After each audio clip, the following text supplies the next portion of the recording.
काल आईचो फोन इल्लेलो, म्हणत होती की माडाची झावळी पडून कवळा आणि कोणी फुटल्यात रे. हां, संध्याकाळी बसतंय गावात येऊ. तू माका जर स्टेशनला घेऊ येशील? अरे खेका येतस, हवा बदलू घेतस तर ये आपलो.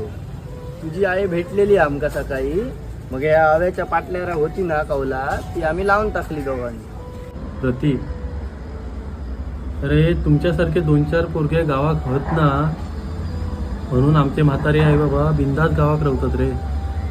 आणि आम्ही पण बिंदास मुंबईत राहतो. आकाशी स्वप्नांच्या हरपून भान शिरते, हुरहुर त्या सांजेला कधी एकटेच झुलते. सावरते बावरते झडते, अडखळते का पडते, कधी आशेच्या हिंदोळ्यावर मन हे वेडे झुलते.